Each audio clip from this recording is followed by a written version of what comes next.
Yep. Inside, I want to kill myself. We are on an 0-7 run over the last 2 days. After tonight was just complete bullshit. So that's how I'm going to start off this show. Horrible Sunday, 1-5. I don't even know what to tell you about that. I just don't want to do this anymore. I've never seen anything like this, man. With the slump continuing, 2 straight losses, not a good day at all. 0-4. I just have not had a good season, man. What can this slump that I'm on, the slump continues. I've reached a new peak, actually. I'm going to burn my Bruins hat, man. I don't know what is going on with the Bruins. March 8th, is that what it is? I don't even know. It's March 9th, I think. Who even knows, man? I don't know what day it is anymore. I don't even know what day it is anymore, man. Back with you after the worst day that I could possibly have. Back with you, as I always am. Until I die, at least. 0-2 yesterday, and yesterday did not go well for me. 0-5. The worst month that I've ever had in my 18 years doing this. I don't know what to even tell you about this anymore. Broke the slump yesterday as the slump just continues. The slump continues. Somebody fucking kill me, please. I don't even know what I should do at this point other than potentially end it all. Boy, I'm really starting to dislike the Drake. Hate the Drake. What's up, everybody? It's Toad back with you with Toad Stool Sports. I almost said better off dead. It is whatever day it is, Thursday, January 15th. Taking the headphones off again. Let's go. Got to feel unencumbered, man. As you can tell, I'm pretty pissed about yesterday. 2-3 on the show, which was not good, obviously. It was a losing day, and it could have easily been a winning day if a few things went a little bit differently. Is BU, dude, ton of closing line value on that thing because BU went off as like a 4.5 point favorite. So that line skyrocketed on BU. There was a bunch of real money on BU, and they did not even win. They put themselves in a hole early, and then they actually got out of it, and they were actually winning the game by 3 late in the game, and they still blew that. It went into overtime, and they lost. I'm not happy about that, especially just having the money line. You don't need to worry about the spread. You just need them to win that game. I'm not happy, obviously. I believe BU won the rebounding battle in the game, if I'm not mistaken, and they were just really, it was like a 3-point disparity that pretty much was the difference in the game. They were, I think, who were they playing against? Lehigh. I think Lehigh was like +5 or 6 in 3-pointers, and that was pretty much it. Not happy about that. We got the cover with Louisiana. That was an ugly, low-scoring game, just like I thought. Louisiana was just kind of hanging around in that game. They didn't win outright, but they did cover. Southern Illinois, as I just played that clip for you, that's the one that pissed me off the most by far. And that game was over, dude. Southern Illinois was winning that game by 17 with like 10 minutes left. And then they don't even win the game outright. Like, what are you doing? What are you talking about? Yeah, so do I hate the Drake? Yeah, you know I hate the Drake. I don't know what happened in that game. Southern Illinois was still winning the game by 9 with 3 minutes left. So it's like, okay, put it away. Maybe you'll get intentionally fouled, whatever. We're going to get this done. They only need to win by 5.5. No. I check a little while later, and they're losing the game. Like, what? What even happened? I think that game went into overtime, too. I have no clue. And then Virginia Tech covered, so we got that right. It was, I think, a wire-to-wire cover from Virginia Tech. But they should have won the game outright. They were winning the game by 4. Very ugly, low-scoring game. They're winning by 4 in the final minute of the game, probably. And they were still winning by, I believe, 1 or either 1 or 2. I guess it was 2. With pretty much no time left. And SMU had to just throw up a Hail Mary shot, basically, the buzzer. And it went in, and SMU won the game, so we missed on the money line with Virginia Tech because of that. Because of a prayer 3 at the buzzer that won the game for SMU. Ridiculous. Although at least Virginia Tech covered, so the majority of the bet won. And then we had Seattle Kraken. What can I say about it? It was a pretty close game. They got a little bit outplayed. They were an underdog, so taking an underdog in that situation, they send the game to overtime, and that's not exactly a bad situation. So probably the right call on that one still. They wound up losing the game in overtime. But again, if you have the underdog taking it into overtime, you gave yourself a chance. Like you probably made the right call there. If we had done the split bet, I almost went split bet on it, and then that would have been a push, and the loss yesterday would not have been as great. Tyson, what's up, man? Thanks for hanging out. We move on to today. Today is Thursday, so there's a decent chunk of college basketball, but it blows chunks. Thursday is like the bad college basketball day where the power conferences don't really play.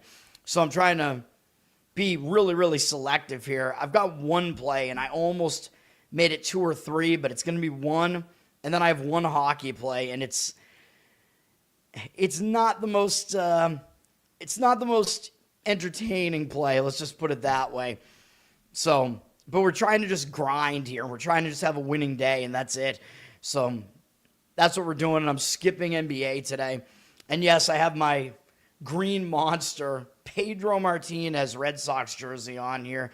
I figured I should get like a more vintage player on the Green Monster one, just because they don't have the names on the back, so it's just the number. It's a retired number, so everybody knows it's Pedro. But also, it feels like when you go Green Monster, you got to go more like vintage, go with like history. So, and you know, I think he might be the best pitcher in Red Sox history. I mean, the way that he did what he did during the steroid era in a hitter-friendly ballpark against lineups like that, yeah. And maybe I'm biased because I got to see him pitch multiple times in person as a kid, but I don't know. And I got his brother's autograph, Ramon Martinez, when I was at a Red Sox game out in like the right field corner. Ramon Martinez, I think, was on the team at the time as an older dude, and he was just hanging around in the bullpen. I'm like, holy crap, it's Ramon Martinez, Pedro's brother. I asked him for an autograph, and he gave it to me.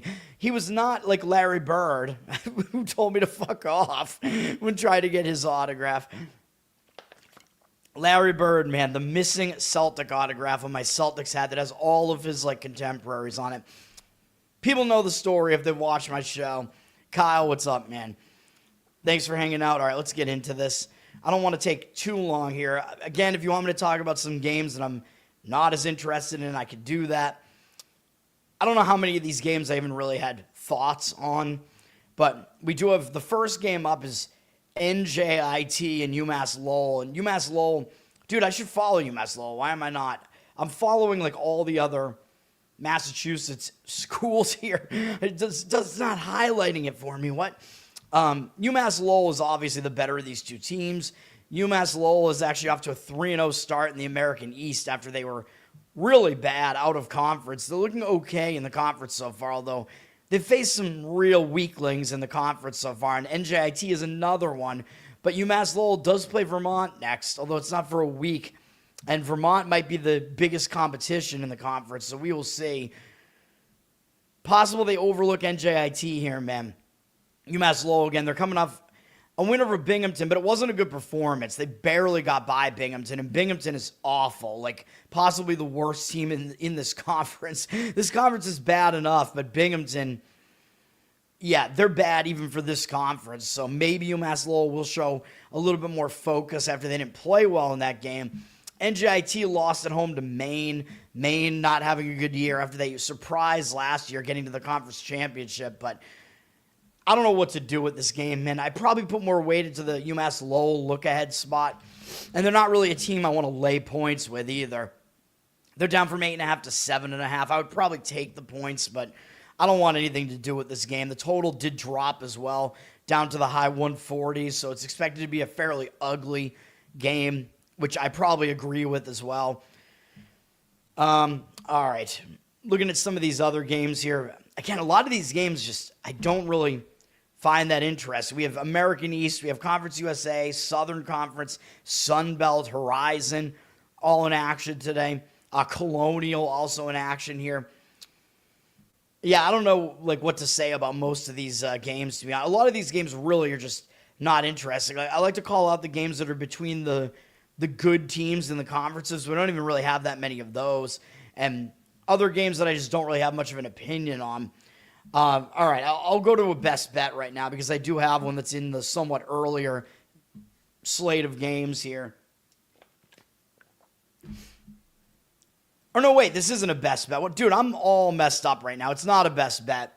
Never mind. But I will talk about it. I almost made this a best bet. It's an almost best bet. I like Cleveland State against Green Bay.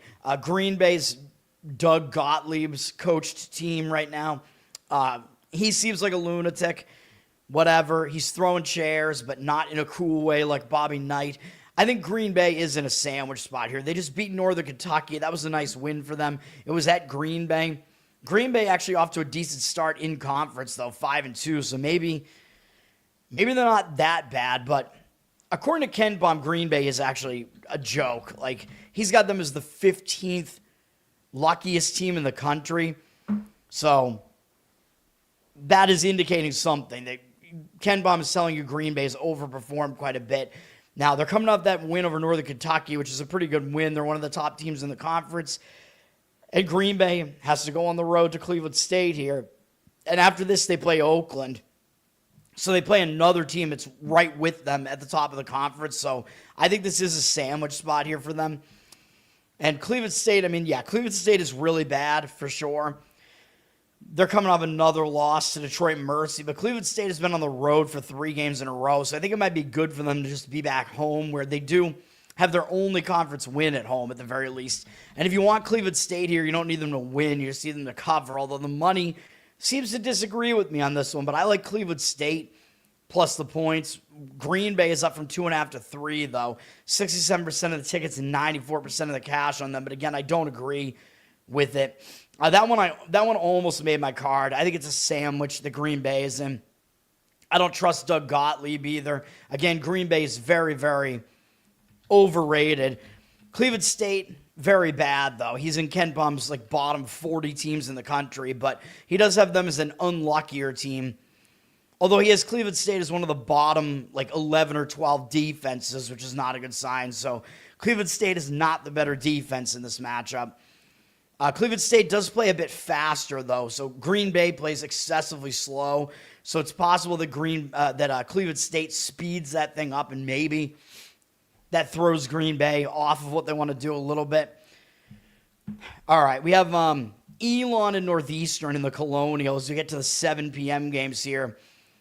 Elon just barely got by Campbell, so that was not a good performance from Elon. So I think they might show up for Northeastern here, but on the other hand, they play Hofstra next, and Hofstra is right near the top of this conference, so it is possibly a look-ahead spot for Elon as well. And this is a second meeting, by the way, as well, so once conference play starts going, you got to check. Be aware of second meetings.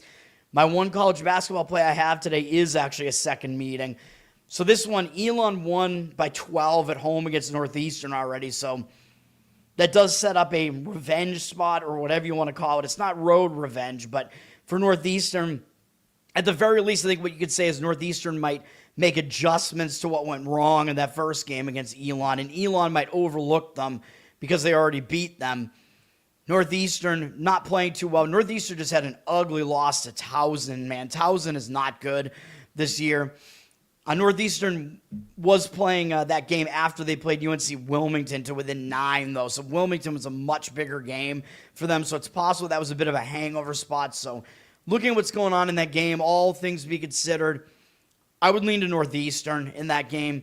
Although the money seems like it doesn't agree with that. Elon up from 1.5 to 3.5. Dude, I should get some Elon drops or something. Well, obviously, I'm not a fan of Elon's censorship that's going on here. And everybody thinks, well, not everybody, but a lot of people think that he's a free speech guy. Clearly he's not. He's shadow banning, censoring anybody that, well, you're not even allowed to say it, that speaks out against Israel. Oh, no. I don't like any of it, but yeah, Elon, I would fade Elon, both in the Twitterverse and in this game here, but 71% of tickets, 98% of the cash on Elon. I would lean towards Northeastern, though, in that game. All right. Actually, my best bet is here, so let's do it. The real best bet segment, here it is. There's only one in college basketball. It's an ugly basketball board today, man. I call it Throw Up Thursday because it's the you just get all the vomit-inducing, like, small conferences. Oh, yeah, and I forgot to mention we do have Atlantic Sun and Summit League are both in action as well. So all these small conferences. I'm going to Sun Belt, though, and I'm going to take Old Dominion plus the points here, +6. I don't think we really saw a market read on this yet. I know the total is high in the 160, so that worries me a little bit about taking points because it's expected to be a higher scoring game, which is usually better for the favorite. But we got a situation here where I think we're getting the best of it here, and we're fading a Georgia Southern team that is not what they really look like here. First of all, who's going to want to play Old Dominion when they're 5-13 overall? Georgia Southern's 12-6, and they just took their first conference loss. Nobody's going to want Old Dominion, but look at what KenPom has to say about this. He's got Georgia Southern only 234th in the country. He has them as the 31st luckiest team in the country, so he has them way overperforming, and they've only faced the 343rd strength of schedule, so one of the weakest 20-whatever schedules. And he's got Old Dominion right here, only 11 ranking spots behind them, despite the records making them look way different. Old Dominion's actually face a difficult schedule, 132nd in the country. They're 353rd in KenPom's luck index, so we have a huge strength of schedule disparity and an even bigger luck disparity here, according to KenPom, where Old Dominion is way underperformed, and they're one of the 12 unluckiest teams in the country. Old Dominion's going to want to go fast. They're top 100 tempo.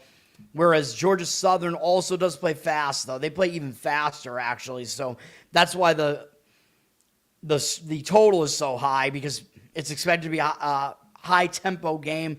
That's fine, but neither team is going to be thrown off by the tempo or whatever. So I'm looking at huge strength of schedule disparity, huge luck disparity. I'm going to show you the conference schedule in a minute as well, and there's a big disparity in strength of schedule there, too, where Old Dominion has faced more difficult conference opponents so far as well. The Georgia Southern has, and KenPom reflects that too with the strength of schedule.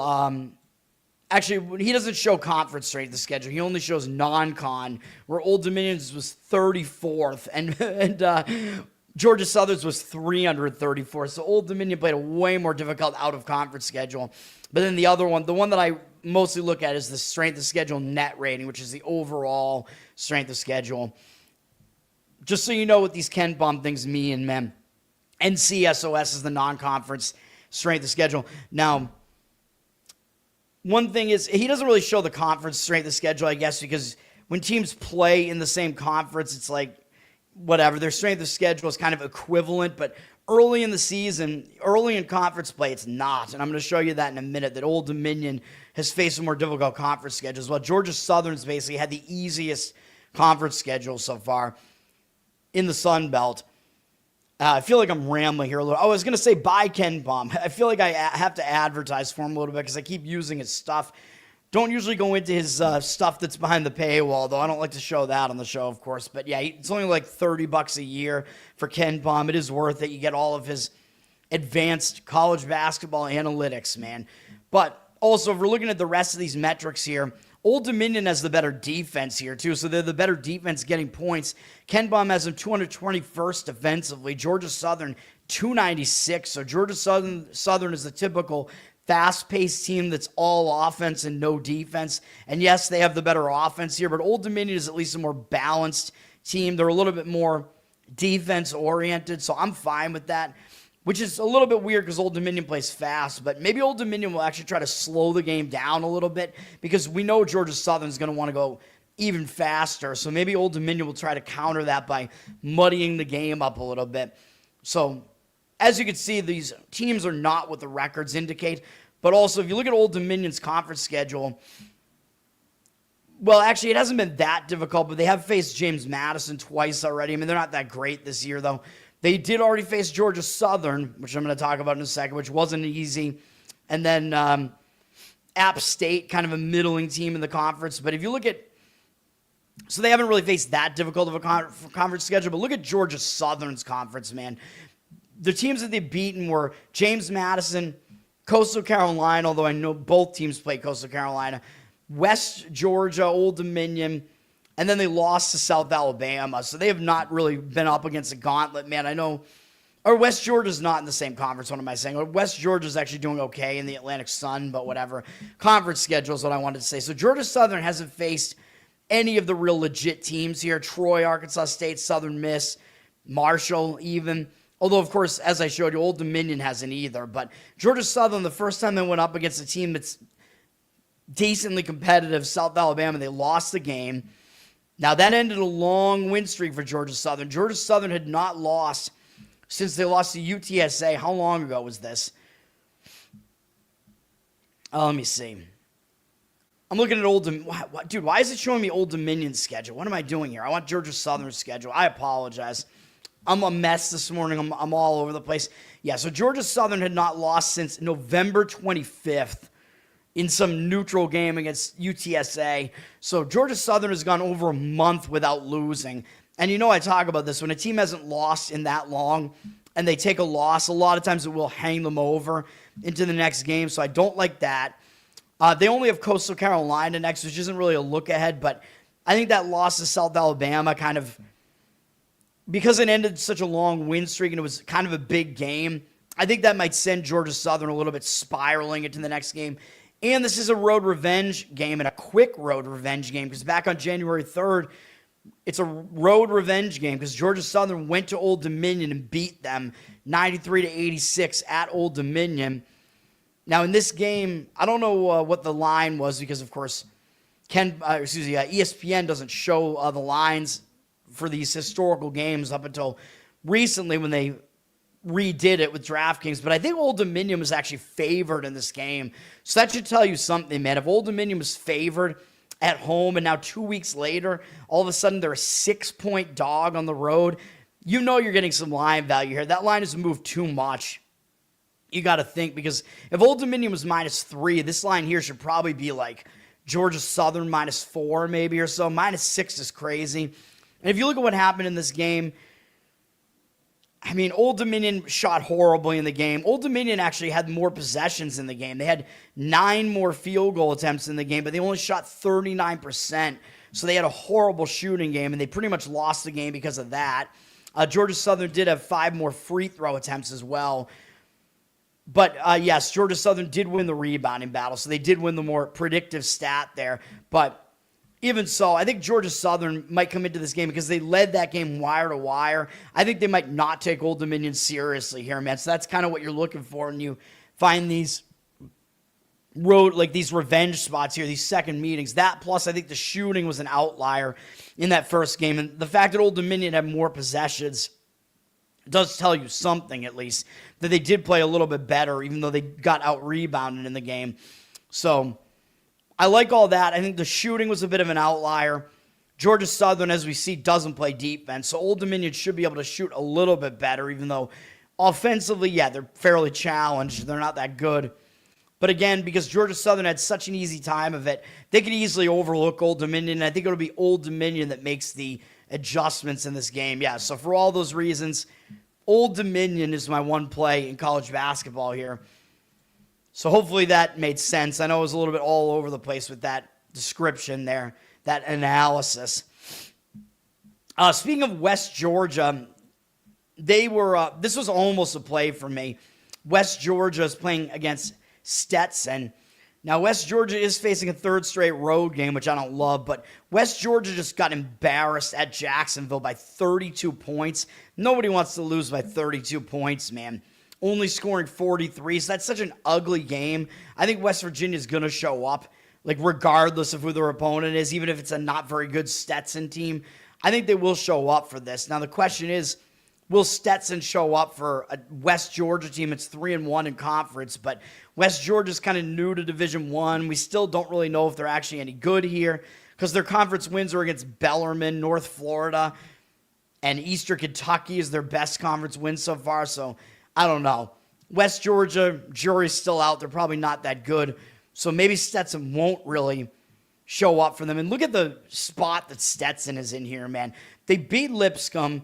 Then they tried to put in a performance against Austin Peay in the next game, and they lost by 12. But if you look at what happened in this game, Stetson, they were getting blown out in this game, and I think Austin Peay took their foot off the gas, and Stetson came all the way back to within 1 point late in the game against one of the other better teams in the conference. So Stetson really put in a big effort again. So now they're coming off 2 monster efforts against the top 2 teams in the conference, basically. And they have Queens after this, and Queens is also undefeated in the conference right now. My guy at Queens, the coach who follows me on Twitter. So this does look like a sandwich spot to me that Stetson is in. So I like West Georgia in this one. Kind of close to being a play for me, man. The money seems like it's kind of agreeing. West Georgia up from 2 to 2.5 here. If we look at Ken Bum's numbers here, he's got West Georgia pretty awful, though. And one reason why maybe you want to stay away is West Georgia is the luckiest team in the country, according to Ken Bum. So that's one thing that's kind of holding me back on this one. And they're awful defensively, like in the bottom, 40 or so defenses. Also bottom like 50 or so strength of schedule. So West Georgia, not to be trusted. So that's my issue that I have with it, although Stetson is also pretty bad. In fact, worse. Stetson's also pretty high in Ken Bum's luck index, though, at 91st. They have faced a stronger strength of schedule, though, but they're also outside of the top 300 of both offense and defense. They're actually worse on both sides of the ball than West Georgia, so Stetson is awful, and they're in an awful spot, so my hesitation here, again, is just that West Georgia is not even as good as their record looks. So that would be the reason to hesitate in this game. But I like West Georgia in that game. So hopefully that makes sense. Queens is at Florida Gulf Coast here. So sticking to the A-Sun for a minute here. Florida Gulf Coast just had a run of a couple of games where they played Austin Peay and Lipscomb. And they took Lipscomb almost to the wire in this game, I believe. It was a pretty good game for Florida Gulf Coast. They almost got the win. They were winning a lot of this game early in the second half. Then they fell behind. They never went away. They were still within 5 points, or 4 points, actually, in the final minute or so of the game. So Gulf Coast did not go away in that game. Now they have to follow that up by playing Queens. Now, my hesitation here is maybe they will still show up to face Queens, because Queens is 4-0 in the conference, so teams are probably not going to overlook them at this point, but Queens is coming off kind of a lackluster game at North Florida. They beat them by 7 on the road. North Florida's bad, but one thing you do have to worry about Queens is, are they even this good? 4-0 in conference, but their wins are against Eastern Kentucky, Bellarmine, Jacksonville, and North Florida, so they beat the bottom 3 teams in the conference and then a mediocre Eastern Kentucky team, so Queens may not really be as good as they look, and this is the 3rd straight road game, so there are some things to not love about Queens in this game either. Ken Bum has Queens somewhat lucky at 116th in the country in luck, and very bad defensively. They're massively lopsided. What are you doing, coach? Queens top 100 offensively and outside of the top 300 defensively, and they play slow. So, or no, they don't. They play fast. I was going to say they don't play slow. What? No, they play fast. I'm looking at the wrong column here. But they're 116th in luck, not 110, so close. Anyway, some hesitations with Queens there, although I do lean to Queens slightly in this game, but I have my hesitations with it, my reservations. Queens has already flipped from a 3-point dog to a 1-point favorite here, though, so it seems like some actual money came in on Queens, and you're not really getting as much value on them now. Although you are basically just picking them to win the game if you're picking them. So those are my thoughts on that. Actually, I should at least probably talk about the TV games. I'm sorry, I skipped some of these games. New Mexico State and Liberty, CBS Sports at 6 p.m. This is actually not a bad game. I'm going backwards a little bit here. I apologize. This game is actually not that bad. As I go back to yesterday's schedule. This game, yeah, Liberty is definitely the better team, though. New Mexico State just played Middle Tennessee really close, so they're on a run of some tough games here. They beat Western Kentucky the game before that, who's kind of a staple in this conference. Western Kentucky near the top as well. So the question is New Mexico State going to run out of gas here after playing 3 big games in a row here, or towards the end of this 3rd game in a row? Liberty just played Sam Houston, got the win on the road, and that wasn't actually easy. As I pointed out, Sam Houston is actually a very underrated team right now, so they are coming off of that, but Liberty's got a lot of momentum, and they're on this huge win streak. Not really a team I want to step in front of, but of course, they could win this game and not cover, obviously. I think I would still probably lay it with Liberty in this one, but I don't really have a strong opinion. The money does look like it is coming in that way. They're up from 7.5 to 9, 75% of the tickets and 91% of the cash on Liberty. So that's that game. ESPNU has a Horizon game at 7, Oakland and Milwaukee. Oakland just lost to Wright State, actually, so that's kind of a big game. So Oakland, they might actually be in kind of a bad spot after kind of a step-up game against Wright State. They got season swept by Wright State, and now they have to go to Milwaukee, and Milwaukee not really a team you're going to pay as much attention to. Milwaukee just broke a loss streak with a win, so they have some newfound momentum here after getting a win against a pretty bad IU Indy team that still doesn't even have a win in conference, but I would lean towards UW Milwaukee plus the points in this one, or I guess there's Milwaukee now. The money's disagreeing. The money's coming in on Oakland, but I don't really agree. Oakland up from 3 to 3.5, 70% of the tickets and 88% of the cash on them. So that's that ESPNU game there. All right.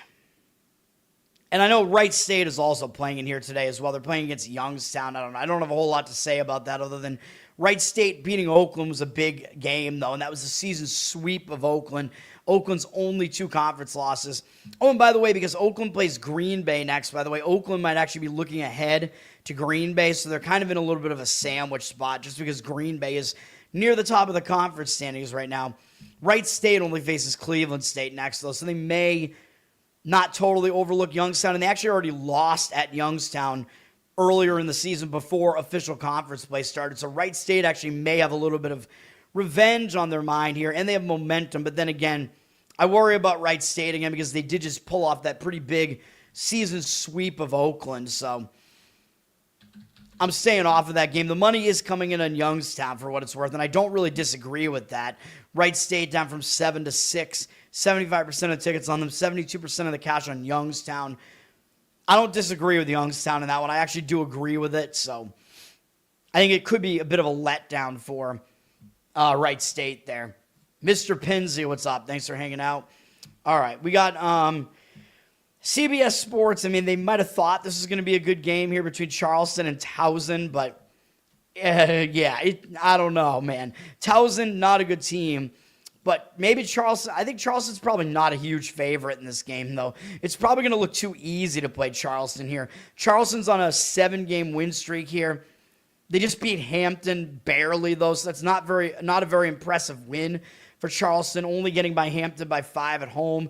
Now they're going out on the road. Maybe they will bring some momentum and more focus here because they just didn't play well against Hampton. But Towson is not exactly a team you're going to totally focus on just because they're not playing that well this year and they're bad in conference. They did just get a win finally against Northeastern to get a conference win finally. And that broke a 4-game losing streak, including a loss to Hampton, by the way. So Towson coming into this game off of finally getting a win. To me, it seems like that will give them some new momentum coming into this game. They probably will show up for Charleston. So,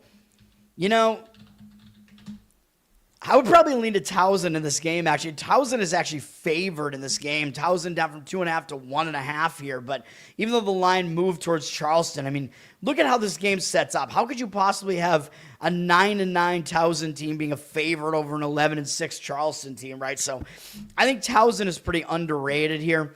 Odds makers are basically telling you what you need to know. They're telling you Charleston's the better team, but not by much at all. So I think Towson might be the way to look in that game. Maybe that will be a more interesting game than it looks like. So that's on CBS Sports. Arkansas State and South Alabama is a decent game in the Sun Belt. 2 decent teams in this conference. Arkansas State just barely got by Texas State. So after that game, that's why I faded Texas State yesterday, because Texas State put in a huge performance there. Arkansas State is the other side of that. They were a big favorite in that game, so now they might show up with more intensity here for South Alabama, just because Arkansas State didn't play well against a mediocre Texas State team. And you can see why, too, because Arkansas State had that huge win against Troy, who's near the top of the conference again, and Troy was the team that beat them in the conference final last year. So that was a massive win for Arkansas State. So they came out with a bad performance against Texas State. They might have also been looking ahead to South Alabama and then Troy again here. They do play Troy next. That's a little bit of a concern, but will they really overlook South Alabama? I'm guessing no. So I think Arkansas State is going to show up with focus here. South Alabama just beat Georgia Southern, as I pointed out, and handed them their first conference loss. But Georgia Southern, as I told you, they're not really that good. So I don't know how it's going to go for South Alabama here. They were probably favored in that game at home against Georgia Southern. They got the win. I doubt that they overlook Arkansas State, though, because they're another good team in the conference. So what do we do with this game? I would lean to Arkansas State. I mean, the money is agreeing with it, by the way. They're down from 3.5 to 3, but they have 71% of the cash. 60% of the tickets are on South Alabama. So it's almost kind of looking like a pros versus Joes market, although I don't know what Joes are coming in and playing South Alabama, although if they're going to play college basketball today, they don't have any big conference games to look at, really. So I don't think there are any at all, actually. So maybe they will be looking at this game. I don't know. It's not a TV game, though. It's an ESPN Plus game. But those are my thoughts on that. I think the cream will kind of rise to the top when both teams should be focused here. So I kind of agree with Arkansas State in that one. What other games did I want to talk about here?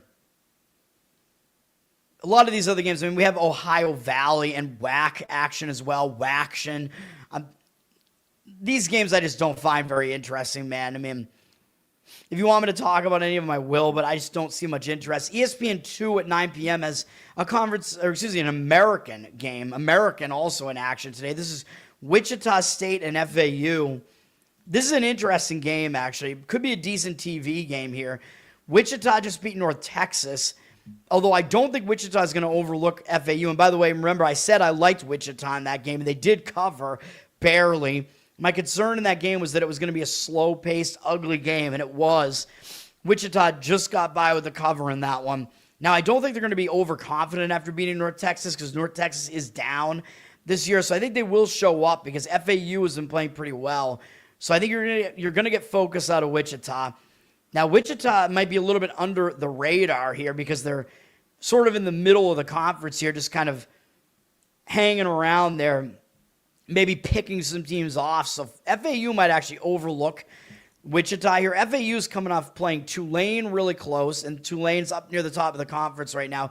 They beat UAB on the road. UAB, decent team in the conference. Last game, they beat Memphis, and I know Memphis doesn't have a good record, and I actually liked Memphis in that game, but Memphis is still Memphis, man. I mean, there's still that name because they're like always at the top of this conference. So you beat Memphis, still a big deal. Now they get Wichita State, who I think is under the radar here. The Wichita State Shockers, by the way. One of the best team names. I think they actually have foam hands that look like this. They have the foam shocker hands. I'm pretty sure you have to capitalize on that, even though, no, dude, it means wheat shockers. That's who we are, man. Yeah, the Shockers, baby. Shock the world. All right. But anyway, yeah, so FAU might actually overlook them because FAU does have Temple and then Tulane again, then South Florida, then Memphis. So this really looks like a flat spot in their schedule to me because they're playing all these better teams in the conference surrounding this game. So I actually like Wichita in this game. And the money is not agreeing. FAU's up from 3.5 to 5. I think you're getting a pretty good amount of value on Wichita here, man, with this game being up to a 5-point line. 57% of tickets, 72% of the cash on FAU. I don't know what's going on with that line move, but I like Wichita in that game. I think it's a bit of a sandwich for FAU. So there's a game you can tune into. Yeah, I mean, we do have a battle of Idaho between Idaho and Idaho State. These teams are actually not that bad in the Big Sky Conference this year. They're both okay teams in the conference. Idaho's coming up beating Montana State, who might be the best team in the conference or one of the best teams. Pretty good win for Idaho there. But they're not going to overlook Idaho State, man. However, maybe the game means a little bit more to Idaho State because they're state versus the University of Idaho. So maybe they just always kind of have that little brother mentality. But Idaho State is also coming off a big game. They beat, they're not coming off a big game. My mistake. I thought they'd beaten Montana, but they didn't. They beat Northern Arizona. My mistake. So that was an easier win for them. Northern Arizona's not that good. this year. So Idaho State probably sets up a little bit better coming into this game than Idaho does, just because Idaho's coming off that nice win. Idaho State dropped from 3 to 2.5 here, but I would probably lean towards Idaho State in that game. Then what else do we have here? ESPNU has Lindenwood and Southeast Missouri State. So this is a TV game in the Ohio Valley, man. Both of these teams are near the top of the Ohio Valley, but the odds makers are kind of telling you what you need to know in this game, with SEMO being a 6.5-point favorite, even though they're 9-8, and Lindenwood's 10-7. Well, again, the odds makers are telling you SEMO is actually the better team. They're a little bit under the radar right now. They've been one of the better teams in this conference for a while. Lindenwood is new to Division I within the last few years, I think. So it's been a surprise, their start to the season, but I do think they will maybe start falling apart a little bit, even though I thought they might have a chance to win this conference a couple weeks ago. But yeah, I'm thinking otherwise at this point, especially looking at this line here. So SEMO is favored for a reason. I would lean that way just because it's such a misleading looking line here. But also, if you look at the schedule, well, if you look at the schedule, actually, the schedule doesn't really set up that bad for Lindenwood because they just lost to Little Rock. And you remember I gave out Little Rock as a play, I believe, in that game because Lindenwood had just played SIU Edwardsville close. They had SEMO and then Tennessee Martin on deck, so I thought it was a sandwich spot. So I believe we got a win on that one on the show. And then for SEMO just lost to Moorhead, though. That was a pretty ugly loss, although it ended a win streak for SEMO. But I think they will show up after a pretty ugly loss. I know Moorhead has made some noise in this conference in the past, but this year they're not really that good. So SEMO might come out with some more fire in this game. Now, SEMO has faced a fairly easy conference schedule so far, though, with wins against Eastern Illinois, Western Illinois, Southern Indiana. Those are weak teams. Also a loss to Tennessee Tech, but they did beat Tennessee State on the road, and that's a decent win. But conference schedule hasn't been that strong for them. But overall, I'll lean to Southeast Missouri State just because the line looks so crazy, and the money is agreeing with it at 6.5. 67% of the cash on Southeast Missouri State, 50-50 on the tickets. So that's my breakdown of that game. CBS Sports has number 9 Gonzaga and Washington State. Two Eastern Washington teams playing against each other here, man. It's an interesting game. Washington State probably has a little brother mentality against Gonzaga because Gonzaga is an elite team. They're the best basketball team in the state of Washington. They're going from Spokane to Pullman here, which is not a huge deal. I think these teams do probably play each other pretty often, and now they're in the same conference as well. So it's not an unfamiliar venue or anything like that, but Washington State will probably show up as a little brother here. Gonzaga is coming into this game off of beating Santa Clara, which is a pretty good win. Santa Clara looks pretty competitive in this conference this year. So coming off of that, maybe it could be a little bit of a letdown-ish spot for Gonzaga here. Washington State, they're going to show up at the very least. But they just lost to St. Mary's on the road, man. That was a tough game. They only lost by 6. St. Mary's, very tough opponent too. So having to play St. Mary's and Gonzaga back-to-back, that's going to be difficult, especially because it's a complete style contrast too. So you go from playing slow St. Mary's, though I know that game was a little bit high scoring, 88-82. But St. Mary's plays slow, or they try to. Gonzaga plays way faster, so going from one of those teams to the other is not easy, man. So I don't really want any part of Washington State here either. Looking at the market read here, the money is actually coming in Gonzaga after they dropped from 19 to 17.5. 50% of the tickets and 66% of the cash on them. So the money seems to be indicating on Gonzaga. I don't have a strong feel for it, though. And then, I guess Northern Colorado and Portland State is kind of an interesting game here late in the Big Sky. Both of these teams, it's interesting because I'm looking at Portland State and saying, well, 3-0 in conference, but they're not really this good, right? Well, maybe they are, because Ken Bum does not have them as a particularly lucky team or anything. You look at their out-of-conference schedule. They played Stanford, San Francisco, Colorado, Tulane. Those are their losses. They were reasonably competitive in every one of those games. Did lose to Omaha as well, who's not very good this year. But Portland State, I mean, yeah, maybe they're not actually that bad. I do think Northern Colorado's under the radar, though. So I actually think both of these teams are actually fairly good in this conference, but Northern Colorado's had a very difficult conference schedule, which Portland State is not. Portland State played Weber State, Idaho State, and Sacramento State so far in the conference, with Idaho State on the road being the best win out of those. But they're really having to step up in class, I think, to play Northern Colorado here. Northern Colorado's already played both Montana teams and Idaho State. They did lose to Weber State, but they faced probably the most difficult Big Sky conference schedule so far, man. Playing like all the top teams in the conference already except for Portland State. So Northern Colorado's a little bit more battle-tested. I think they might be a little bit under the radar, even though their overall record looks better than Portland State's. I would probably take the points with Northern Colorado. Portland State down from 4-3 here. KenPom has these two teams pretty close power ratings-wise, and actually their metrics are all pretty close. If you look at KenPom, they're very similar teams, actually. So Portland State basically just getting home court makes sense for a number, and I would probably prefer to have the points in a game like that. So I do lean to Northern Colorado in that one. All right.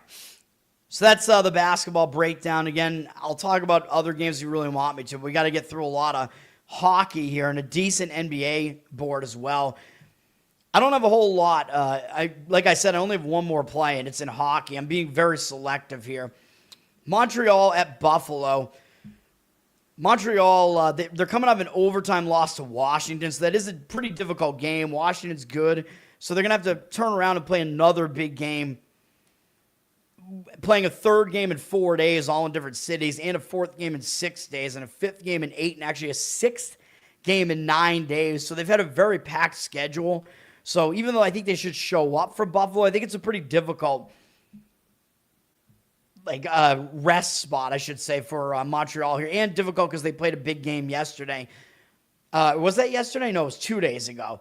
My mistake. So Buffalo is actually on a back-to-back, so that does make it difficult for Buffalo as well, because they had a fairly big win over Philadelphia yesterday. So Buffalo is on a back-to-back, although they are staying at home. You don't always want to fade the team that's in the back-to-back. The money is coming in on Buffalo, and I don't really disagree with it. Montreal up from -105 to -114. 60% of the tickets on them. 94% of the cash coming back on Buffalo. I'll agree with it. I mean, Montreal really has had a jammed schedule, which I think kind of negates the fact that Buffalo's on a back-to-back. Buffalo's staying at home also kind of negates that. So I kind of agree, Buffalo. That's a slight lean for me. ESPN has a doubleheader. First game up on the doubleheader is Philadelphia and Pittsburgh in the Battle of Pennsylvania. These two teams are 1-1 against each other this year, and the last time they played, Pittsburgh won at Philadelphia 5-1. So this could be a little bit of a zigzag spot. Maybe Philly remembers that. That was December 1st. So Philly might have the adjustments to make, and I think Philadelphia is the better team. Philadelphia's on a 4-game skid, and they really have looked bad in the last 3 games, losing 7-2 and 5-1 to Tampa Bay at home, and then losing 5-2 in Buffalo. So I think Philadelphia is going to show up in this game for a number of reasons, although, yes, they played yesterday, so they are on the back-to-back, but travel from Buffalo to Pittsburgh is at least not a huge travel leg. It's an ESPN game. They have a lot of reason to at least show up in this game. Pittsburgh, they didn't play yesterday, so yeah, they have rest, and yeah, they're staying at home, but Tuesday they played Tampa Bay into a shootout, man. So both teams are actually on loss streaks, though. Pittsburgh has lost 3 in a row, but that was a tough game playing Tampa into a shootout, man. So I actually like Philadelphia in this game. I think the spot actually does set up better for them. So I actually like 2 teams that are actually on back-to-backs, and the money seems to agree. Pittsburgh moved up from -155 to -167, so the odds makers are kind of telling you Pittsburgh's the better team here, but I don't really agree with that. I think I don't think either of these teams are as good as their record looks, though, but I do think that the rest scenario, because Philadelphia's on the back-to-back, I think that's being factored into the line maybe too much here. 53% of the tickets and 81% of the cash on Philly. I think you're getting some value on Philly as an underdog of that magnitude, so I agree with where the cash percentage is on that one right now with Philadelphia. Could be like a split bet if you want to make one with the +1 puck line, part on the +1 puck line and part on the part on the plus 1.5 puck line. Excuse me. You make your own +1 puck line, and then the other part on the money line. Speaking of which, my best bet is this next game. And yes, this is also a split bet because we're dealing with a fairly sizable underdog this time. We're going to be on the San Jose Sharks, and I'm splitting the bet. I found the +1.5 puck line at -144 and the +170 money line. If you want to just go money line, that's fine as well, but I'm mitigating risk a little bit here, and I have to pay a little bit more to do it. But being able to find each play at a different book and whatever, you get the best number that you can find on each part of the bet at each market because you can play each one at a different book. So this is what I'm doing here. It comes out to, I think this comes out to somewhere close to a -110 price. I think on the, I think it might actually be plus money even. If you figure out like what the number, like what the price equates to. Actually, I still have it up here.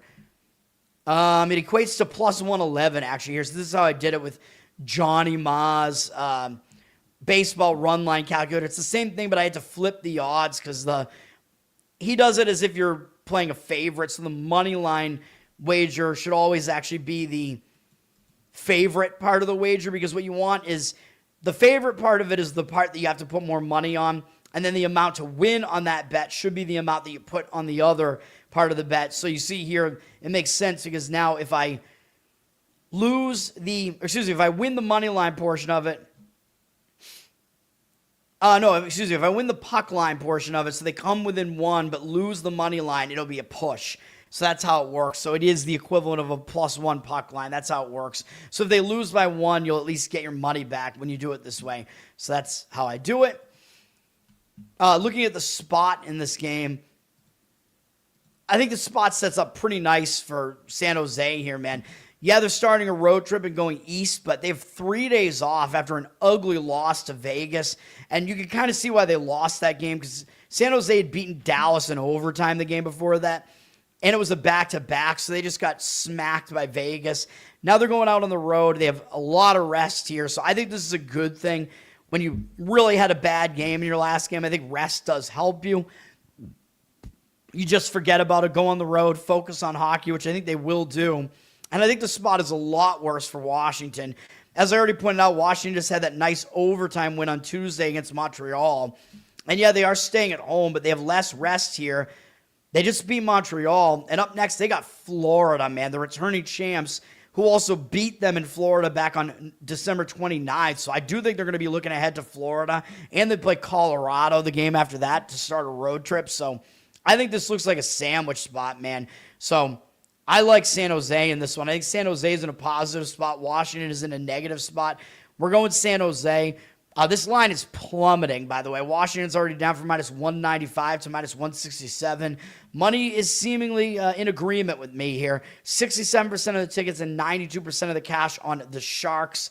I agree with taking the Sharks in this game. So that's the way we're doing it. Split puck line and money line. Of course, it's going to be less and less because this line keeps dropping. So if you wind up in a situation where you just go money line on it, I think that's also okay. Hopefully San Jose gets the win for us outright in that one. Vancouver at Columbus. Two fairly ugly teams here, man. Vancouver's on an awful loss streak. I think they've lost 8 games in a row. But they're in a difficult spot, kind of travel-wise at least, and rest-wise. They're playing third game in 4 days, fourth game in 6 days, fifth game in 8 days, and a sixth game in 10 days, all in different cities. That's pretty difficult to do, man. Now, they are finishing a road trip, though, so they might show up because they want to at least try to salvage a game after losing literally every game on the road trip. But I don't know, man. I mean, they play Edmonton next, which is going to be a bigger game. This rest spot is pretty difficult for them. The spot for Columbus, they played on Tuesday, beat Calgary, staying at home. They have a little bit of momentum, at least, coming into this game. They're not going to be overconfident after beating Calgary, which we liked Calgary in that game, by the way, on the show. But you remember my hesitation with that was Columbus had fired their coach. So Columbus firing their coach seemed to spark them, even though they actually won. They won the last game that their former coach coached, I'm pretty sure. But they did win again in the fired coach phenomenon. It's a strong angle, man. The fired coach, it wins so often. And it won even though Calgary was in the better spot. and Columbus was returning home. They still won. So now they do continue momentum here. The worry, I guess, is that they might look ahead to Pittsburgh in the next game. So I don't like the game, really. The money is coming in on Vancouver, which, they'll at least show up focus here, but I just don't know, man. Columbus down from -178 to -157. 62% of the tickets and 80% of the cash on Vancouver. So the money is coming in towards the Vancouver side. Yeah, they'll want to salvage the last game of the road trip, but the rest spot seems pretty difficult to me. I just don't know what else to say about this game. It's a difficult game to predict, man. So I am holding off of this game. I'm staying away from the game. We have Seattle at Boston. Now, hopefully the Bruins can get this done, man, because they're catching another team in a bad spot, just like they did with Detroit the other day. Seattle's on a back-to-back. They played New Jersey into overtime last night. So that was, of course, we're pissed here on the show because, at least I am, because I gave out the Kraken in that game and they lost in overtime. So I am not happy because I messed with the Devils, man. Don't mess with the Devil, buddy. We're number one. We beat anybody. We're the Devils. The Devils. Diablo. Dios mío. El Diablo.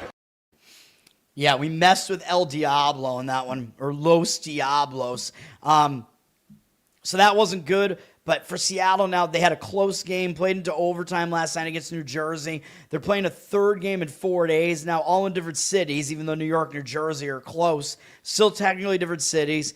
They're also playing a fourth game in 6 days, all in different cities, and a fifth game in 8 days, all in different cities. So it's a difficult scheduling spot for Seattle here.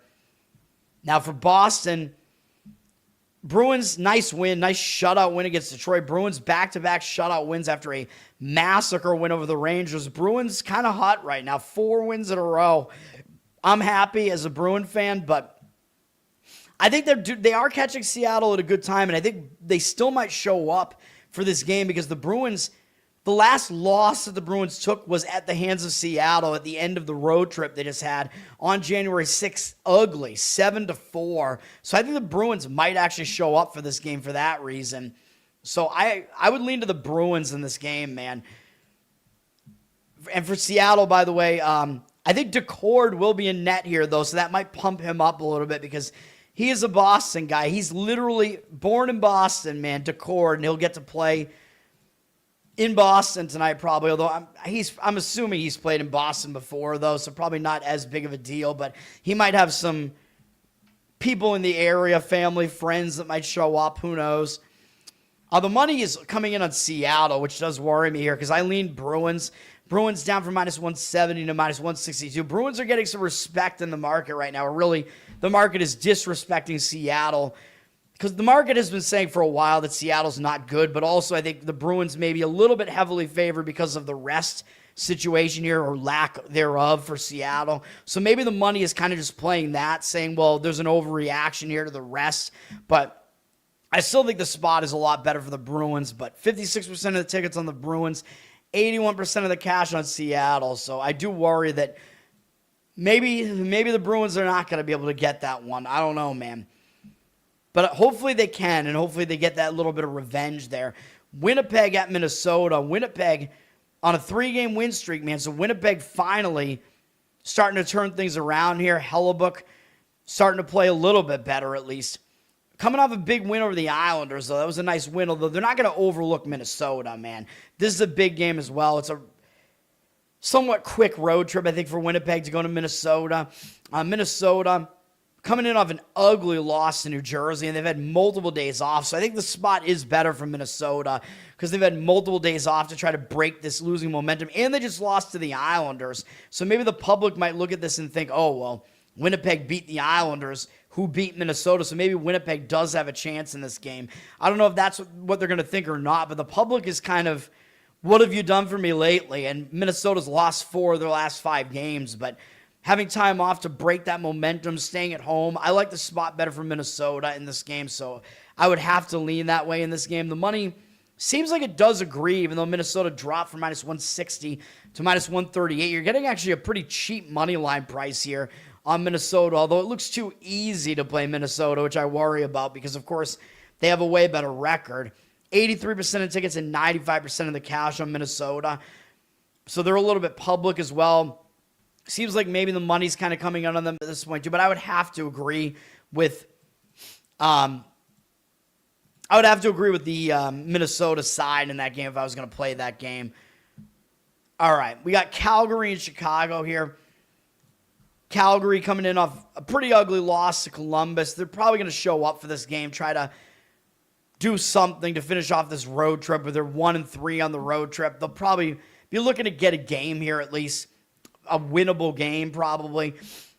Chicago's coming off losing to Edmonton at home, but Chicago's had 2 days off, so it's not a horrible spot for Chicago either, coming into this game with rest or whatever. Both teams might be focused in this one. I actually don't hate the under in this one for Jeffrey. I don't know where he is. Where's Jeffrey at? He must have run out of his what's the word? Dude, I can't even think straight anymore. Like, I'm in the betting space, and I still don't even remember what the word is. He must have run out of his bankroll. That's the word I'm looking for. Oh, my God, I can't think.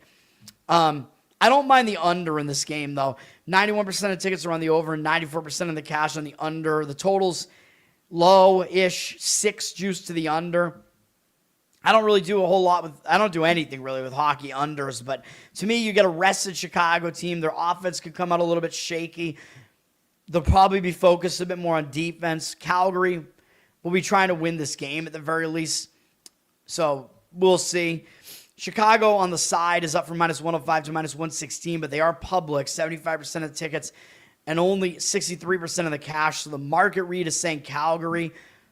I don't know if I agree, actually, because Chicago is at least, they're coming off the more difficult game, but they're more rested and staying at home, so I don't really know about that. But the market read is saying Calgary for what it's worth. Dallas at Utah. Dallas coming in off a 3-1 loss to Anaheim, but now they're having to go into elevation to play Utah. Third game in 4 days, fourth game in 6 days. Fourth game in 6 days. It's not a fifth game in 8, but it is a sixth game in 10 days, though, because they played a back-to-back Tuesday and Wednesday, and all in different cities. So it is a tightly packed schedule for Dallas, and they're not playing as well recently. And when they finish this whole thing, they play Tampa next, which is probably going to be a bigger game, man. So there are definitely some things to not like about the spot for Dallas here. They will have Ottinger back in net, I think, because DeSmith played in the last game. But the spot does set up better, in my opinion, for Utah here. Utah is staying at home. Yeah, they had a nice win over Toronto. We had a win with that on the show. Caught Toronto in a very bad spot for Toronto. I don't think Utah is going to be overconfident enough beating Toronto, though, even though they smashed them. They should show up for a game against Dallas, man. And the odds makers are really telling you something with this line. Utah is basically they're like almost a favorite, not quite, but almost. Flipping from plus 100 to minus 107, which is still not technically a favorite because of the VIG, but still. It looks so easy, I think, to play Dallas here. Even though they haven't been as good lately, I think the public still might have a tendency to maybe somewhat look that way. Although we see 78% of the tickets on Utah, 97% of the cash on Utah. But I have to lean towards Utah in that game. I think the spot is pretty ugly for Dallas as far as the lack of rest is concerned. We have Islanders against Oilers. Islanders coming into this game off of losing to Winnipeg, so they might bounce back from that a little bit. They should be focused for a game against Edmonton. Edmonton just lost in overtime to Nashville, and now they're playing a third game in 4 days, all in different cities. Technically, they're returning home from a road trip, but the road trip was just Monday, Tuesday, so it's not one of those long road trips where you really get distracted in returning home or whatever. So all that being said, though, I think the Islanders are actually the way to lean in this game because they're already out there in this area, only coming in from Winnipeg, so probably a little bit easier of a travel spot for the Islanders. The money is agreeing. Edmonton down from minus 178 to minus 162 here. Maybe Edmonton favored a little bit too heavily here. 64% of tickets on them. 69% of the cash, though, on the Islanders. And then we finish it up with the second of the doubleheader on ESPN. It's Toronto at Vegas. And Vegas is not favored by as much as you would think. I think partially because they're in a bad rest spot here, but I'll look at that in a minute. Toronto just had a win streak snapped with that loss at Utah. But remember, that was a horrible spot because they had just upset Colorado in overtime the night before. So a lot of reasons to really like Utah in that game.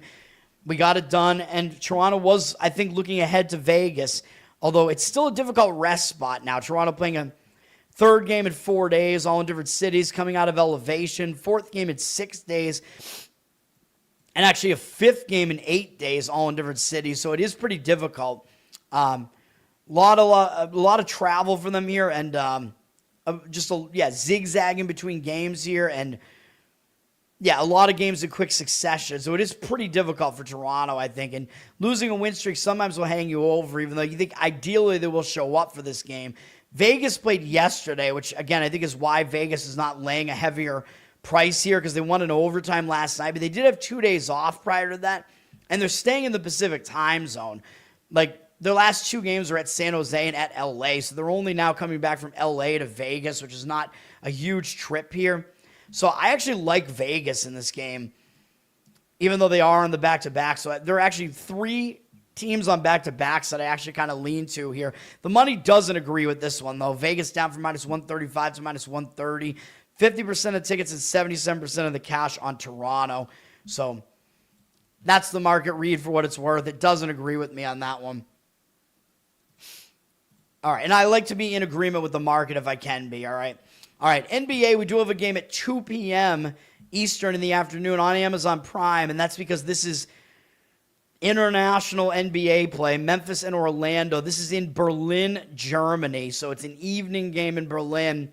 It's an afternoon game here, our time. Very, very strange game. I don't know why these are the 2 teams that are representing the NBA over in Germany. I hate this shit. Memphis is without Zach Edey and without John Morant, I believe. So we have a very thin Memphis roster here. Both teams have ample rest, though. Both teams are coming off wins against bad teams. Memphis beat Brooklyn. So probably expect Memphis to show up in this game. They actually didn't even do well against Brooklyn, only winning by 5. But I believe we had Brooklyn in that game because Memphis had played a really tough game against Oklahoma City, came to within 1 the game before that, and then they had this game upcoming, so we faded them. And Brooklyn got the cover. Memphis didn't play well, so in a way I think Memphis will be in the better spot here. The more focus might come from Memphis here. Orlando coming into this, having beaten New Orleans prior to coming into this game, so they're coming in, I guess, with momentum as well after an easy win, but that wasn't a win where it was too close of a call because they beat New Orleans by double digits. But the thing that puts me over the top and has me leaning Memphis in this game is it looks like Wagner is coming back for Orlando in this game. Franz Wagner. He hasn't played since early December. So he's coming back. Then what that means is it's a reverse injured player spot for Orlando, right? Because one of your star players hasn't played in so long, and he's got to work his way back in. Teams have to assume different roles again, and then the line could shift too far on that one team to account for that guy coming back. So I would lean to Memphis in this game. Money seems to agree with that. The Magic are a 5-point favorite on a neutral. Does that reflect that Wagner is going to play in this game? I think he is because he's not even on the injury report.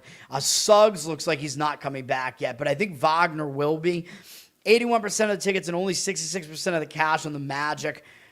I'll agree with the Grizzlies side in that game plus the points. The money also agreeing with it. Phoenix at Detroit. Phoenix should be focused coming into this game. They did lose to Miami on Tuesday. Now they're coming up to Detroit. They play the Knicks next, but I don't think they're going to overlook Detroit here, although Phoenix did just lose a 3-game win streak at Miami. I thought it was a better spot for Phoenix in that game, but Miami actually kind of blew them out, although Phoenix didn't really go away in the game. But I think Phoenix may have been looking ahead.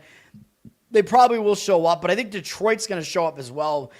Detroit lost at home to the Clippers on Saturday. Just a really, really ugly loss at home to the Clippers. And Detroit's had 4 days off to kind of fix whatever went wrong, lick their wounds, whatever. So I think the spot is actually better for the Pistons in this game.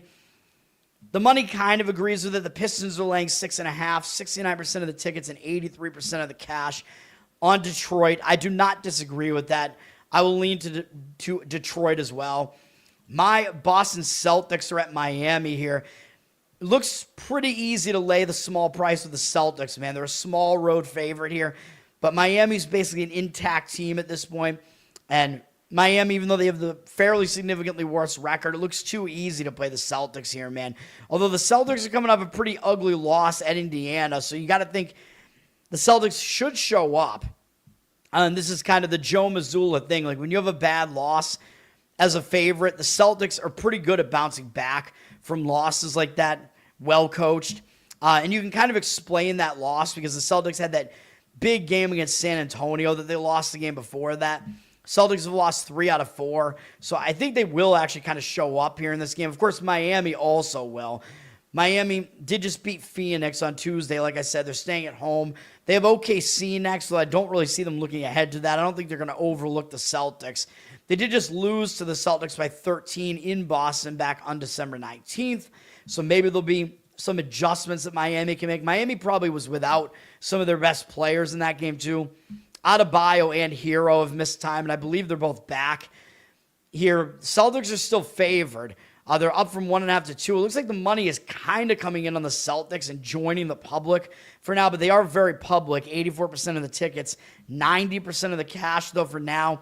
Now, I do think the Celtics will be in the bounce back spot and show up, so I will actually kind of slightly lean to the Celtics as well there. But again, I have a lot of hesitations with these Boston leans that I have today, man. Although I hope they win, of course. Amazon Prime giving us a good game in the second game here. It's a triple header on Amazon Prime. And the best game is this 7:30 game, of course, right in the middle of prime time. We get kind of an ugly Berlin game in the afternoon that nobody cares about. A fairly ugly night game. But this is obviously the best game. Oklahoma City at Houston. Teams that are fighting for, well, really, I mean, nobody can really fight Oklahoma City for the top spot in the West. Houston's trying to be the second best team in the West. And power ratings-wise, I think they might be. San Antonio is definitely in the mix now, though. And Denver, with Jokic and healthy, is in the mix as well. Oklahoma City is coming off that huge win over San Antonio, man. I told you Oklahoma City would finally do it. They won. They won by margin. They blew out San Antonio, the team that they couldn't beat because they lost 3 times against San Antonio, but they only lost at home once, man. And OKC is really good at home. That was a huge win, beating San Antonio by 21. That was the only team that Oklahoma City had lost to this year and hadn't also beaten. Well, now they've done it. They've exercised the demons. They're starting a road trip with momentum, I guess, technically, but I think this could be a pretty major letdown spot, man, even though they should look ahead. Excuse me, they should focus on Houston, but the game, I think, means more to Houston, man. Houston's still trying to be the number 2 team in the West. Houston did lose early in the season at Oklahoma City, actually. First game of the season, Houston only lost that game by 1, actually, at Oklahoma City in double overtime. I think that was the only time they played this year. So Houston was very competitive in that game. So Houston can do this, man. Houston's a good team. Houston coming into this game off of beating Chicago in a return home spot, no less. So it was not really the greatest spot for Houston. They got it done anyway. They weren't really looking ahead. You got to think they still show up here, and it's the second game back home after beating Chicago, but only beating them by 6. Didn't cover, I don't think. So Houston coming into this game, I think they will have more focus here. I like Houston in this game. The line in this game, let me see. Thunder look like they're getting the money, though. They're up from 3.5 to 5, 68% of the tickets, 87% of the cash on the Thunder. I don't agree with that. I would lean Houston in this one. And again, yeah, we should probably be looking at the injury reports for NBA, but Hartenstein is still out for OKC, which is not going to be good for them against a tall lineup like Houston, by the way. Having one of your big men out, probably not a great thing. Dort looks like he's a game-time decision, and he's one of the best defenders on OKC. So we will see. And the injury report is not that crazy for Houston. So All right. And then we have Milwaukee at San Antonio. Milwaukee, it looks like Giannis is a game-time decision, but it looks like he is probable, so I think he will play. Milwaukee's coming off a really hideous loss at home to Minnesota. I know Minnesota's good, but losing by 33 on your own home floor, that is really, really ugly, man. But Milwaukee wasn't exactly in a good spot. I mean, look at Milwaukee's spot they were in. They returned home from a road trip, so that's a distracted spot basically by default. They played Denver really close after beating the Lakers. That's how they finished the road trip. So, excuse me. I just think they were in a bad spot. Didn't have much left in the tank there. They had San Antonio on deck. I think I leaned to Minnesota in that game as well, if I'm not mistaken. It was that one of those single home games surrounded by road trips, too, which is a very difficult spot because the home distractions really come into play, and you have to get stuff done at home, and you have little time to do it. So I think Milwaukee, they got caught in a bad spot. Now they're going back out on the road after an embarrassing loss. I like Milwaukee in this game. And San Antonio, yeah, they got blown out, but they got blown out by Oklahoma City, man. That was a big game. Coming on the heels of San Antonio playing Minnesota really close. And they got revenge against Minnesota coming up next. So I think they could definitely overlook Milwaukee in this spot. And San Antonio, OKC, big game, man. Like I would actually be on Milwaukee in this game if San Antonio played Oklahoma City close in that game, although unfortunately they did not, and they lost by 21, so I'm going to stay away, but I still like Milwaukee in this one.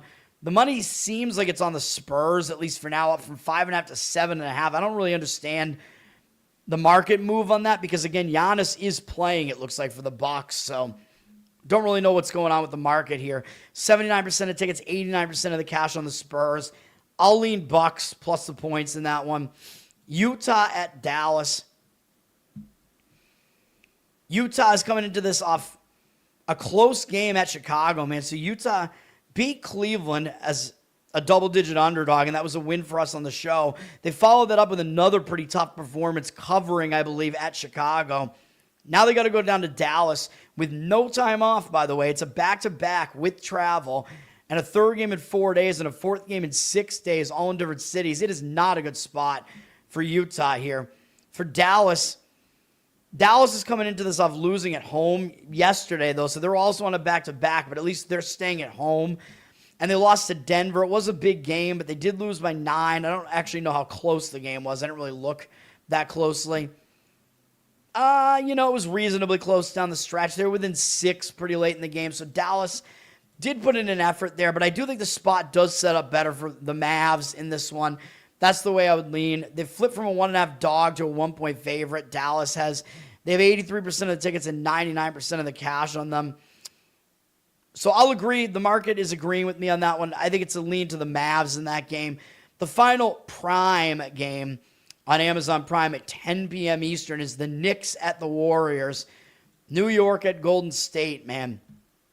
The Knicks are coming into this game off a pretty ugly loss by double digits to Sacramento last night. Maybe the Knicks were looking ahead to this game. I don't know, man. But yes, the Knicks are on a back-to-back. Well, actually, I do know. Brunson got hurt in that game. Brunson only played like 5 minutes in the game before getting hurt. So that is part of the reason why they lost that game. So already you can see I'm gonna be leaning to the Knicks in this game, which I'll explain. Even though, yes, they're on a back-to-back. Now, I do worry that they have a thin roster here. Like, without Brunson, it looks like Brunson's probably not playing in this game, which is why I actually lean to the Knicks in this game. But I do worry that on a back-to-back, including losing your best player early in that game, thin roster had to play in that game, and now they have to play again here. I do worry about that the Knicks roster is thin, which is a problem on a back-to-back. Although they did at least have 2 days off before they played Sacramento. That is an ugly loss. So I think the Knicks should at least show up for this game against the Warriors. Warriors coming into this off a blowout win over Portland at home. But the spot is not horrible for the Warriors. I mean, they're just staying at home. They'll show up for a game against the Knicks too. But it's an injured player spot for the Knicks now, like I said, because I think Brunson's not playing, which is why the Warriors are up from 4 to 7. And you know what I always say? When your star player gets injured, the line usually overreacts to it because the line has to account for it, but usually it goes too far. And then that first game without your star player, you usually play well. So the team usually steps up their game without him. So I would lean to the Knicks in this game. Although the Warriors have 67% of tickets and 95% of the cash on them. Now, unfortunately, it's not a horrible spot for the Warriors. And unfortunately, the Knicks have a thin roster on a back-to-back. If the situation was a bit different and it was the Brunson injured player spot, I'd be like maybe giving out a play on the Knicks here. But as it stands now, it's a stay away, obviously. This game has to be a stay away from me. Then we have the Hawks at the Blazers, Atlanta at Portland here. Atlanta's coming off an ugly loss. I know it was at the Lakers, so not an easy game, but losing 141 to 116, that is ugly, dude. Giving up 141 to anybody, that's bad. So Atlanta might show up with a little bit more focus here, trying to finish the road trip, but maybe not because they do have Boston up next. So you could maybe make the argument that they're in the cross-country rivalry sandwich between the Lakers and the Celtics. And Atlanta did lose a 3-game win streak with that loss to LA. But it was such an ugly loss, I think they will show up with some focus in this game. Portland coming off an ugly loss themselves, though, losing by 22 at Golden State. They're coming back home. Will they overlook Atlanta because they have the Lakers on deck on Saturday? I don't really think so. I think both teams show up because they're both coming off ugly performances. Hawks are a 4-point favorite. The money is coming in on the Blazers, though. 68% of the tickets on the Hawks, 64% of the cash on the Blazers. It's kind of a pros versus Joes looking market here. I don't really have much of a reason to disagree with that, though. So the market says the Blazers for what it's worth in that game. I don't have a strong opinion, though. And then we have Charlotte at the Lakers here. First glance, this line looks pretty short, right? Like, it looks way easy to play the Lakers here. Down from 5.5 to 4. How could the Lakers only be laying 4 against the Charlotte Hornets? 89% of the tickets on the Lakers. This is at home, too, for the Lakers.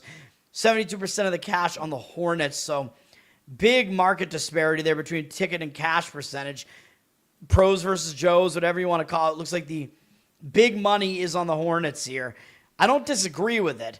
The Hornets are staying in LA. They've had 2 days off, and they're just staying in LA after losing to the Clippers. So, not a bad spot for the Hornets here. For the Lakers, we got to see what the injury report is for the Lakers here in a second.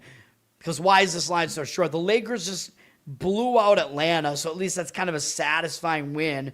Although it broke a loss streak for them, so maybe it will give them some new momentum coming into this game. But I don't know, man. I mean, will they really totally focus on Charlotte here? Maybe not. Now, what is the injury report saying here? Reeves, we know, is still out, but that looks like it's basically it as far as like significant Laker injuries. He's been out for a long time, so why are the Lakers this small of a favorite, right? It seems crazy that the Lakers are this small of a favorite, but the odds makers are not throwing money away here, man. So I lean towards the Hornets. Yeah, it looks way too easy to play the Lakers, like I said, and the Lakers are not really as good as people think they are. I mean, I know it's the name Lakers, it's Luka, it's LeBron, but Luka's not a good defender. Their roster's pretty thin right now. LeBron is old, and the Lakers, they are not good defensively this year, man. So the Lakers, like, if you listen to, like, the power ratings guys, they basically will tell you the Lakers are probably barely cracking the top 10 teams in the NBA or so. So not an elite Lakers team by any means. So, which I like, because hopefully that means they won't win the championship. But that's those are my thoughts on that game, and that is it, man. It's gonna do it. Dirty Sock, what's up, man? Coming in right at the end of the show.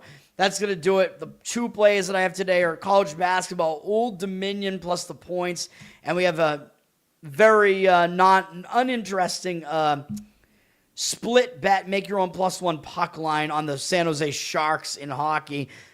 Again, the line is dropping quite a bit, though, because the money is agreeing with me on that one. So if you want to play money line, just go for it. You could do that as well. I don't hate that as well, because obviously I'm saying San Jose has a decent shot to win. All those different Spanish guys, man. Antonio sounds Italian, though. Antonio and Jose. All right, but yes. Obviously, I'm saying San Jose at least has a decent shot to get that game. And by the way, I forgot to fully mention it. Part of the reason I'm wearing this Red Sox jersey is because they finally made a free agent move, and they signed Ranier Suarez, who I was I keep saying he's going to regress. The last 2 years, he had a really hot start to the season, and then he wasn't as good later in the season. But overall, he had a good season last year, man. And the Red Sox have some major starting pitching deficits, so I actually like the move for them to get Suarez. And Suarez was facing good lineups, and he was in a hitter-friendly park in Philadelphia, so he's used to pitching against good offenses in a hitter-friendly park, so that's good. Makes the transition to pitching in Fenway easier, although he is a lefty, so he's going to be facing a lot of righties that could just pull the ball, but he's an extreme ground ball pitcher, too. He pitches to soft contact, so that's actually good. So Breslow, yeah, I mean, he's made some bad decisions. People give him a lot of shit, but this one I don't think is a bad decision. He has gone after some pitchers that are he likes these extreme ground ball guys. So Bayo is actually one of them. So it kind of counteracts the fact that the pitchers aren't great power pitchers or anything like that, and it helps to induce a lot of ground balls in Fenway. Problem is the Red Sox have a horrible fielding offense, so I know I'm going on a Red Sox tangent now as a fan here, but the Red Sox have to fix their fielding in the infield, man. And now they lost Bregman. I mean, it's not good in the Red Sox infield right now. They got to figure something out. Although I guess with Bregman gone, I guess Meyer is going to wind up at third base. Maybe I don't know what they're going to do, but they need better fielding, man. When they're going to be inducing all these ground balls, if that's their thing, they got to bolster the fielding. But yeah, I mean, they also got I think Harrison is also. Is it Harrison? No, it's Hicks, the other guy they got in that trade was a ground ball pitcher. I forget if maybe they got rid of Hicks already. I don't even know, but whatever. The part of the Devers trade there. Whatever. But I like the move to get Suarez, even though I have had my questions related to him. But I think it's a good move for the situation the Red Sox are in and the stadium that they play in and whatever. And he's kind of an under-the-radar pitcher. So the Red Sox rotation is a lot better than it was last year, okay? Last year it was Garrett Crochet and a bunch of garbage. Bayo, his advanced metrics tell you he's not as good as his ERA looked. Having Bayo as the number 2, I don't like that. And now he's the number 4, so it can kind of take the pressure off him a little bit. So I like that because the Red Sox went out and they got Sonny Gray and Suarez. They're both veterans. They both have a good history, although I worry that Gray is too old, though. And Gray sometimes does have horrible games where he gets lit up, but overall he's been decent, and I've liked him in the past. He was good for the Twins, but I don't know, man. He's pitching in a hitter-friendly ballpark now, so I don't know. We'll see about Gray, but I don't mind it. Red Sox rotation is definitely the best that it's been in the last several years or so, so we will see. And then they have their pick out of the other guys as far as who, the remainder of, the rotation. They have a deep starting pitching They have deep starting pitching personnel right now because they still have the young guys. Tolley, who looks like they're trying to turn him into a bullpen arm just because he throws really hard. I don't know. They might trade him, which I wouldn't like because I like big power pitchers like him, man, but I don't know. But the Red Sox picked up Oviedo, who is kind of an under-the-radar guy who I haven't really been impressed by him, but I think he's dealt with injuries and whatever. We'll see what he could do. He might be the last guy in the starting rotation. Harrison could be. Connolly early, I like that guy. Young, impressive pitcher. I think they got to hang on to him, man, and not trade him. He looks like he can do it. He looks good, so he might be the next young arm in the rotation. We'll see, man. But that's, Red Sox. You guys don't want me to listen. You guys don't want to listen to me talking about Red Sox, but Kyle, what's up? Well, Kyle might. You're a Red Sox fan, is that right? I forget. We do have some Red Sox guys in here, some local guys maybe. Red Sox making a move for Bo Bichette. I don't think that's going to happen. He's one of the most expensive free agents, although the Red Sox, they probably have the money to do it if they want to, and that would also, is he a good fielder? I don't know. I know he's a good hitter. I know he plays the infield, but I don't know if he's a good fielder or not. But of course, if the Red Sox make the move for him, they got to figure out what are they going to do between him and Story? Are they going to move Story to second base? I don't really know maybe they would do that. I don't know. But yeah, I mean, I would not hate it if they got Bichette. So, Tyson, what's up, man? Bo Bichette will bring all the ladies out to the park as well. Bring out the pink hats again there, man. They'll come out for Bo Bichette. Red Sox and Celtics, hell yeah, man. But not Bruins. And Patriots, I've had a love-hate relationship with the Patriots. So I was a hater of the Patriots, a hatriot, as you guys know, because I hate Belichick and Brady, so I hated the Patriots for a long time. I don't really hate them right now. I don't believe in them as far as whatever they're going to do this year, but that's, sort of beside the point. But yes, you root for all of the above. All right, hell yeah. Bruins, I love going to Bruins games, man. It's just, it's the rowdy hockey crowd. I like that. You're just not huge hockey fans. You should go to a Bruins game. Well, you probably have, though. But I think if you go to a Bruins game, I think that can help convert people to hockey fans because the environment is just crazy with all the drunk, big, bearded Bruins fans that are there. It's a crazy environment. It's really fun to go to these games in Titty Garden. It was fun going back in the day to Boston Garden too, man. Although my dad doesn't really like hockey, so he mostly took me to Celtics and Red Sox games. That was the thing that I did with my dad. More Red Sox than Celtics because it was cheaper. Because my dad, he's an inexpensive type of guy. He's like, we're gonna get bleacher seats. We're gonna sit way out in the bleachers, and we're gonna go to all these Red Sox games for it was probably like $10 to $20 a pop back then for those tickets. Yes, the live hockey games rule. I love going to the playoff games, and hopefully I can fund that habit again if I'm going to want to do it this year, because last 2 years I've gone to one game in every playoff series for the Celtics. Last 3 years, actually, Celtics and Bruins, I've gone to one game in every single playoff series for both of them. Of course, Bruins weren't in the playoffs last year, but I've been to a lot of those games, man, and it is fun. So, Saab, what's up, man? Yes, the German game. That's a good point. Orlando has 3 German players, the Wagner brothers. Don't really know about De Silva. Memphis' coached in Germany. Those are interesting things to note. Maybe Orlando play harder for their German players? I don't know. Will they get more? Will they have people in the stands rooting for them? They might. That's a good point. I like Memphis in the game mostly because of the injured player spot that I mentioned with Wagner coming back. But you're right. These guys are Germans. So that's probably why Orlando's playing in Germany. So they might have a big crowd there. The German crowd is probably going to root for Orlando because they have German players. So you're right. That might be an angle there. So I would worry about that Memphis play for that reason. All right, that's going to do it, guys. Let's get some wins today. Let's fucking bounce back. Haven't been on the greatest run the last couple of days, so I think we've gotten a little bit unlucky as well. Luck is part of it, but we got a small card today. It's ugly college basketball today. Let's do it, and then I'll be back to talk all the big games that are coming up this weekend and stuff as well. Friday should be a light day, but Friday night I have to do my college basketball show, which takes a ton out of me, man, so I probably should start handicapping it earlier than I do. That's going to do it for now. Go Sox, Celtics, and Bruins, baby. Let's go. I'm going to get the New York people are all going to hate me. What can you do, man?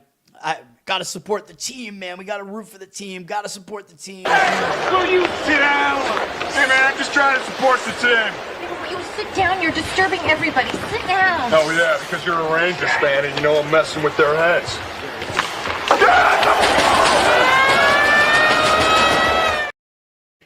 All right, that's going to do it, everybody. Learn to Toad on Twitter. Learn to Toad on Instagram. Like, subscribe. Give me good reviews here on the channel.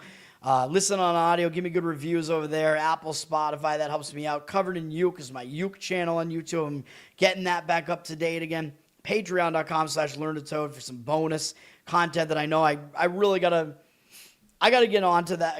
I got to get back into that, man, and treat the Patreons better. I apologize. I got to do it. But... I said I would do requests, and I am going to do them, but having to do ones that I don't know that well does take me a while, so that's what I got to do. And then check out the Loser Cast as well. We had a show on Tuesday. It was fun again. You can vote for my loser again, which was Victoria Edel, or Adele, however you pronounce her name, the journalist for People magazine and she's morbidly obese, by the way, as well, and she wrote that horrible, scathing article about Scott Adams. as his death announcement, calling him, I don't know, a racist and vulgar and whatever, calling him disgraced. Like, shut up. Like, I don't know. The man, he just died. He seemed like a good dude, Scott Adams. I like Adams, man. I like that he converted to Christianity in his final days, man. Hopefully he went up to the big man. Yeah, I like Scott. I prayed for him, you know. Yeah, I mean, I was somewhat of a fan of Dilbert back in the day. I thought the comics were good, and then he entered the arena of politics, and I thought he made some good points breaking down why Trump won in 2016. He wrote a book about it. Interesting. I think he was mostly correct about his thoughts on that. And then, he became a commentator and whatever, and I agreed with him more often than I didn't, I would say. So, yeah, R.I.P., man. It sucks. Cancer sucks, you know. It is what it is. I think he handled it well, and he just refused to stop doing what he was doing. He's like, I'm just going to do my show until it happens. And I think he did an episode of his show, like, that last day, and then he was going to do another one, like, right after he died. So, like, he was planning on doing another one. So, yeah, don't want to bring everybody down. But anyway, what was I? Oh, yeah, that's right. Loser cast. Yeah, go vote for that stupid bitch as the loser. Victoria Adele. There were some good loser choices this week from my co-host, though. So, definitely a tough choice there. But let's do it, man. Hopefully you guys like my new arsenal of jerseys that I've been wearing. I don't know if I'm going to wear one every time, but, you know, I'm mixing them up. We'll see. It's going to do it for now. I'll be back tomorrow. Peace, guys.